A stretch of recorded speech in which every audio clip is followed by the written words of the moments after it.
Chapter 84-2, I Have a Sword. Kiwi-chan averted his gaze slightly so that he was no longer looking at the film of water.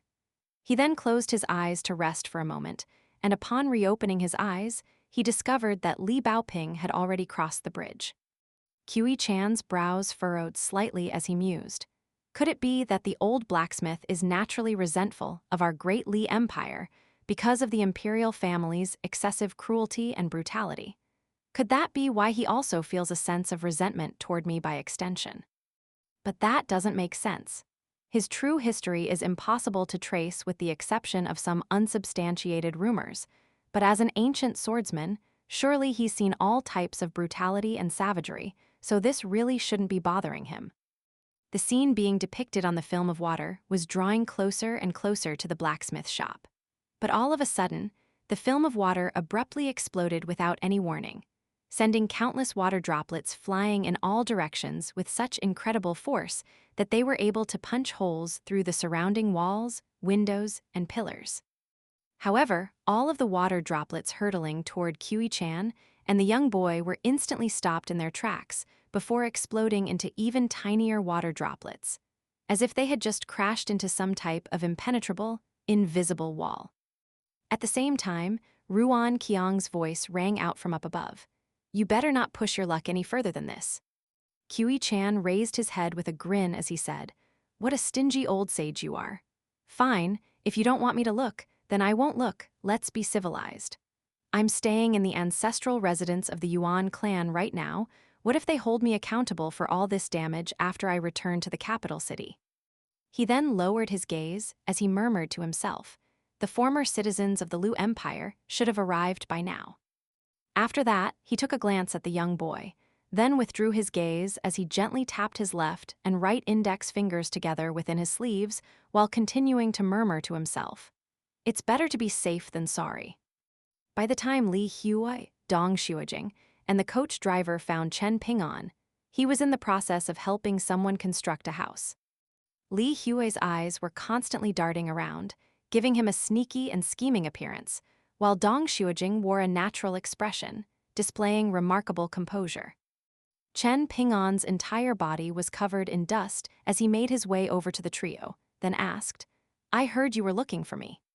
The coach driver had a very unremarkable appearance, looking no different from the average farmer, and he rubbed his hands together while approaching Chen Ping'an, then asked in a quiet voice, Can we go somewhere else? No, Chen Ping'an refused with a firm shake of his head. If you have something to say, then say it here. A hint of displeasure appeared on the coach driver's face, but internally, he was slightly relieved. This was the type of response that he expected from a boy of Chen Ping'an's status. After a moment of hesitation, the coach driver asked, You know Mr. Qi from the school, right? Who in this town doesn't know Mr. Qi? Chen Ping'an snapped in an impatient manner, but as for whether Mr. Qi knows us, that's hard to say. Li Huai was standing off to the side, doing his best to suppress his sly grin, while Dong Xuejing took a meaningful glance at Chen Ping'an. All of a sudden, someone yelled from the house under construction, Don't slack off, Chen Ping'an. If you're done talking, then get back here and continue working. Chen Ping'an heaved a faint sigh as he urged, If you have something to say, then make it as quick and straightforward as possible. The coach driver rubbed a hand over his own face, then exhaled as he said in a low voice, I was entrusted by the Great Li Empire with the task of protecting these children with my life on their journey to Mountain Cliff Academy. Of course, I won't deny that I'm also responsible for making sure that they aren't taken away by other people, such as people from Great Sway Nation or Lakeview Academy. It doesn't matter if you don't know what I'm talking about, nor does it matter whether you believe me or not. I don't care what your relationship with Mr. Qi was like, and I don't care if you knew Ma Zhan or not, but I'm here to tell you that you should be on your guard for at least the near future, because Mr. Ma was killed during our journey to Mountain Cliff Academy. Prior to his death, Mr. Ma mentioned you to me on a couple of occasions during the chats that we had. And one time, he told me that while he was sweeping the schoolyard quite some time ago, he recalled frequently seeing a child who came to squat under the window of the school to eavesdrop on the lessons being taught. The The second time he mentioned you was when he spoke about how before Mr. Chi resigned from his positions as schoolteacher and mountain master of Mountain Cliff Academy, he once mentioned that you had the potential to be a good scholar, and that it was a pity that he couldn't take you to Mountain Cliff Academy as well. A wry smile appeared on the coach driver's face as he continued, "Right now, I'm most worried about these children. Their clans have all moved to the capital city of the Great Li Empire, so they have no homes to return to, and going to the academy is also no longer an option for them. Not just anyone can go and receive an education at Mountain Cliff Academy. The capital city of our Great Li Empire is home to over 1 million residents, yet throughout all these years, only around a dozen students of Mountain Cliff Academy have come out of the capital, and all of them went on to become high-ranking officials." Li Huai's head was lowered, making it impossible to glean his expression, while Dong Xuejing remained completely expressionless. All of a sudden, Ruan Xiu gently cleared her throat from afar, and as Chen Ping'an turned to look at her, she gave him a smile and a nod. Upon receiving this subtle signal from Ruan Xiu, Chen Ping'an turned to the two boys and said, "You too, come with me, I have something to ask you." Li Huai immediately gave an affirmative response, then strode toward Chen Ping'an while dragging Dong Xuejing along behind him. By the time the coach driver realized that something wasn't quite right, Chen Ping'an had already dragged Li Huai and Dong Xuejing behind him, following which he took a step forward as he said, "Thanks for coming to tell me all of this. From now on, I'll take care of these children in Mr. Ma's stead. Whether we go to the capital city to reunite with their parents or do something else, I'll have to ask them what they want to do first." An awkward smile appeared on the coach driver's face, and he said, "I don't think that's a good idea, Chen Ping'an. I'm more capable of keeping them safe than you are." Chen Ping'an smiled and replied, "It's all right. I'm rich now, and I know Governor Wu Yuan and right-hand Minister Dong Hu of the Ministry of Rights. If something happens, I'll go to them for help. Of course, I'll get Master Ruan to pass on the message to them rather than going to them directly." The coach driver's brows furrowed slightly upon hearing this, and all of a sudden, he noticed a male figure out of the corner of his eye, standing beneath the eave of a nearby house. The coach driver was considering taking matters into his own hands and having Chen Ping'an killed, but the sight of Ruan Qiang instantly had him sweating profusely, and he turned to Chen Ping'an with a smile as he said, "All right, seeing as Mr. Ma was willing to place his trust in you, I am certainly willing to do the same. If you need anything from me from now on, you can find me on 3 Mound Alley in the northern part of the town. I live in the northernmost house on the alley." "I'll be sure to do so," Chen Ping'an replied with a friendly smile, and the coach driver turned to depart. Sweat began to bead up on Chen Ping'an's forehead, and only after the coach driver had completely disappeared out of sight did he turn to the two boys as he said, "Come with me, I'll take you to see Li Baoping." "Has Li Baoping already told you everything?" Li Huai asked. Chen Ping'an nodded in response. "What are we going to do about Shi Chunjia and Lin Shaoyi?" Dong Xuejing asked. "They've already been brought here," Chen Ping'an replied with a smile. Dong Xuejing took a glance at him and remained silent. In the same swordsmithing room from before, Chen Ping'an was standing across from the 5 children, who were seated next to one another on a pair of long benches. In descending order of age, the sequence was Shi Chunjia, Lin Shaoyi, Dong Xuejing, Li Baoping, and Li Huai. Aside from Li Huai, who was the youngest one among them by a relatively significant margin, the other 4 children were all only a few months apart in age. "Li Huai and Dong Xuejing already told me about the situation. What exactly do you think that coach driver wants to do?" Chen Ping'an asked. Lin Shaoyi's fox fur coat was missing, but he still wore his usual cold expression as he scoffed. "We don't even know why Qi Minghuang killed Mr. Ma. How are we supposed to know anything else?" Shi Chunjia was sidled up tightly against Li Baoping's shoulder, and her complexion was still slightly pale with unease. However, after returning to the town, and particularly after seeing Chen Ping'an, who she was relatively familiar with, she was feeling a lot more safe and secure. At the very least, she didn't have to worry about suddenly suffering the same horrific fate as Mr. Ma. While they were digging a grave for Ma Jian, she had been hiding far away, bawling her eyes out in horror and distress, not contributing any effort at all. Li Hua hadn't fared much better either, hiding even further away than she had while his teeth chattered uncontrollably in fear. At this moment, Li Hua had his arms wound around his own stomach as he murmured with a dejected expression, "I'm so hungry and thirsty. This must be what starvation feels like. Mother, father, if only you could see how much your son is suffering right now."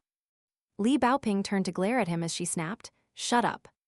Li Hui's head drooped even lower, and he tugged furtively on Dong Xiujing's sleeve as he asked, "Xiujing, you hungry?" "I can pretend not to be hungry," Dong Xiujing replied in a calm manner, to which Li Hui rolled his eyes in exasperation. Li Baoping was also looking quite deflated as she absent-mindedly grabbed onto one of Shi Chunjia's braids before swinging it vigorously. "Right now, everything is a mystery to us. Lin Xiaoyi is right, we're dealing with opponents far more cunning and resourceful than ourselves, and we're completely outmatched. Our top priority right now should be to ensure our own survival. Only after ensuring our own safety can we think about other things, such as informing our families in the Great Li Empire's capital city that we're safe." As soon as Li Baoping mentioned informing their families of their current status, all of the children immediately turned reflexively to Chen Ping'an. Chen Ping'an was silent for a long while, then declared, "If we can't figure out what our opponents are thinking, then let's at least make sure we're all on the same page ourselves." None of the children raised any objections to this, and Chen Ping'an asked, "Do you want to go to the capital city to find your families, or do you want to do something else?" An indignant look immediately appeared on Li Hui's face as he howled, "I'd rather die than go to the capital. My parents and my sister are having the time of their lives somewhere out there, and given the personalities of everyone in my uncle's family, if they're rich now, then they'll only pick on me even more than before. They were regarding me as a thief before, they'll probably see me as a sworn enemy now. The world is so vast, yet there's nowhere for me to go." Li Baoping reached around Shi Chunjia before giving Li Hui a firm slap on the back of the head, and he immediately fell into a dejected silence again. After a moment of contemplation, Dong Xiujing declared, "I want to continue my studies. If my parents were still in the town, I could help them work in the fields instead of going to school, but what could I possibly do if I go to the capital? I don't even know the official dialect that they speak there, and I'm not a fast learner like Li Baoping.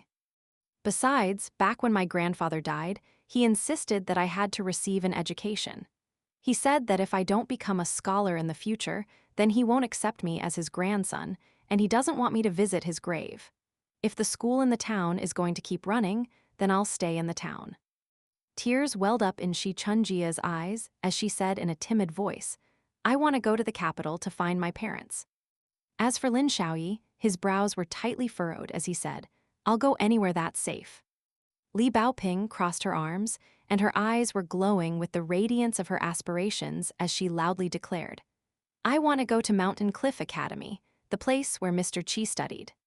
She then rose to her feet, standing between Chen Ping'an and the other 4 children, and she pointed at Dong Xiujing as she continued, "Mr. Qi's Mountain Cliff Academy is the most renowned academy on the entire Eastern Treasured Vile continent, let alone the Great Li Empire. If your grandfather knew that you were passing up the opportunity to go to Mountain Cliff Academy to stay and study in the town, he would climb out of his grave to beat you. Of course, if you're scared of dying, then you can just stay and study here. In about 10 years or so, you can proclaim yourself as half a scholar. I suppose that's always better than dying on the way to seeking an education at Mountain Cliff Academy." Dong Xiujing immediately became flushed with embarrassment. Li Baoping then pointed at Lin Xiaoyi as she continued, "Aren't you always talking about how everyone looks down on you for being an illegitimate child? And aren't you always looking down on rich kids who grew up on Fortune Street like myself? Who's going to dare to look down on you after you go to Mountain Cliff Academy? Then again, Mr. Qi is right in saying that a wise man doesn't take undue risks, so if you want to stay here, then you can do as you please, it's not like I care." As soon as Li Baoping pointed her finger at Shi Chunjia, the latter immediately burst into tears. A frustrated and exasperated look appeared on Li Baoping's face, and she didn't even bother to say anything to Shi Chunjia before returning to her seat. Li Huai turned to Li Baoping with a perplexed expression and asked, "Why didn't you say anything to me?"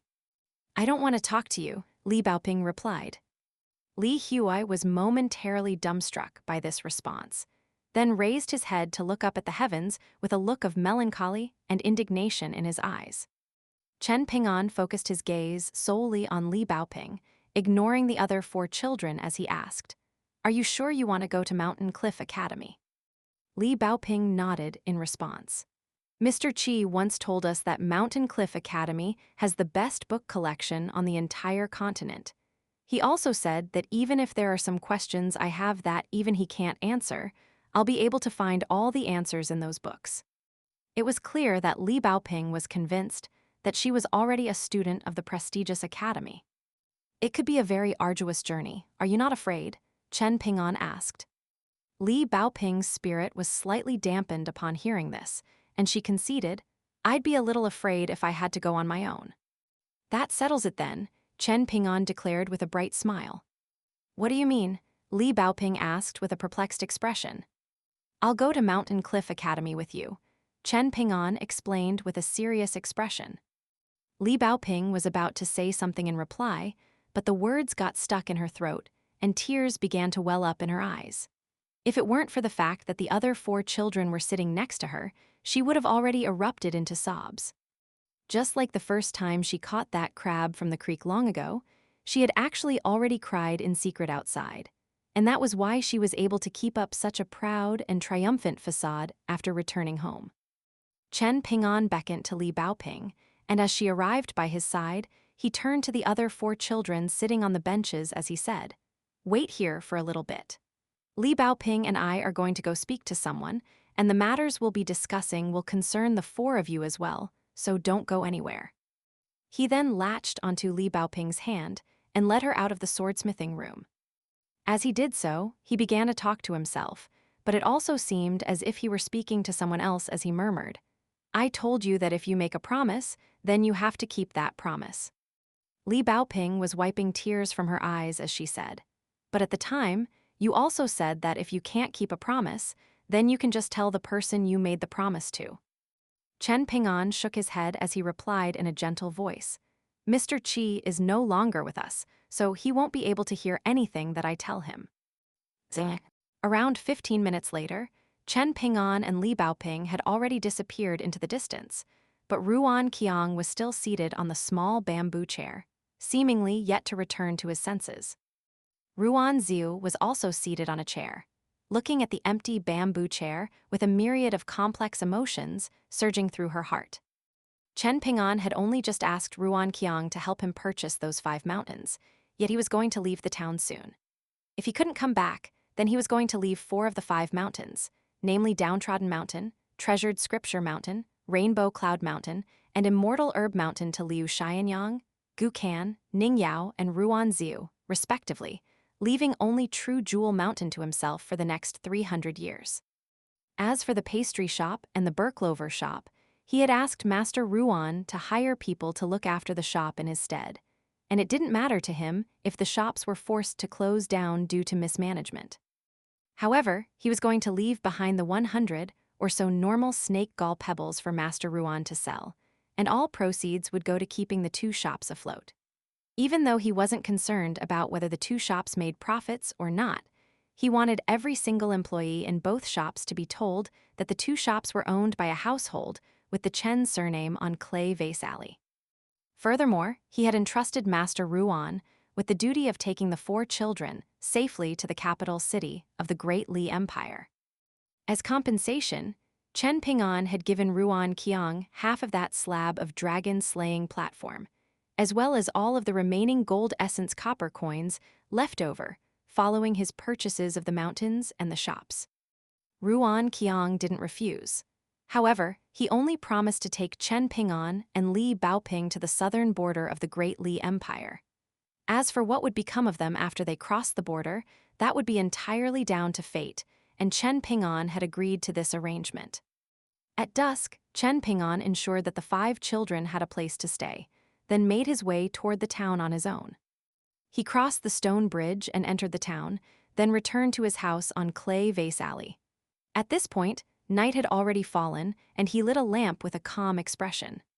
Facing the flame in the lamp, Chen Ping'an stayed up the entire night, just as he would during the spring festival of each year, to observe the passing of one year to the next. The calm yet resolute look on his face was illuminated by the glow of the flickering flame. Zing. On the stone bridge, someone smiled as they asked, "A dark room for 1,000 years, a room illuminated with a single light. What do you think, senior?" "I accept," someone else replied. Zing. By the time Chen Ping'an woke up, he found himself face to face with that enigmatic figure for the fourth time. The figure was hovering in midair, and their pristine white sleeves were swaying gently despite the lack of wind. The figure landed gently on the ground before making their way toward Chen Ping'an, and with each step that they took, their facial features would become slightly clearer. The figure was still tall and imposing, but not bloated or clumsy in the slightest, and as it turned out, it was a woman. In Chen Ping'an's eyes, she was extremely beautiful, so much so that she was absolutely perfect, with no room to become any more beautiful. Finally, she drew to a halt as she stood in front of Chen Ping'an, and she bent over slightly, lowering her head to look into Chen Ping'an's clean and pure eyes. She then said in a gentle voice, "I've already been waiting for 8,000 years. Chen Ping'an, your aptitude for cultivation is far inferior to that of my former master, but no matter." She leaned in even closer, to the point that her forehead almost came into contact with Chen Ping'an's, and she requested, "Chen Ping'an, I want you to relay a message for me to the four worlds outside. Can you do that?" Chen Ping'an reflexively nodded in response, and the woman smiled as she suddenly sank to one knee. Even so, she was still able to look straight into Chen Ping'an's eyes, just by raising her head ever so slightly. "From this day forth, you, Chen Ping'an, will be my second and final master." Chen Ping'an looked on with a dazed expression. The woman's entire body was glowing with pristine white radiance, and her eyes narrowed slightly with her smile as she knelt down on one knee toward the dumbstruck Chen Ping'an. Her features were glowing, and her eyes seemed to be filled with a world of radiance as she asked in a solemn voice, "Chen Ping'an, can you recite a vow with me?" She extended a hand toward Chen Ping'an as she spoke, raising it vertically, and Chen Ping'an also extended a hand to gently press his palm against hers. She closed her eyes as she recited, "Even if the heavenly Tao were to collapse, I, Chen Ping'an, possess a single sword capable of moving mountains, splitting rivers, churning seas, taming demons, subjugating devils, slaying gods, impaling stars, destroying cities, and opening the heavens." Chen Ping'an recited along with her in his heart, "Even if the heavenly Tao were to collapse, I, Chen Ping'an, possess a single sword capable of moving mountains, splitting rivers, churning seas, taming demons, subjugating devils, slaying gods, impaling stars, destroying cities, and opening the heavens."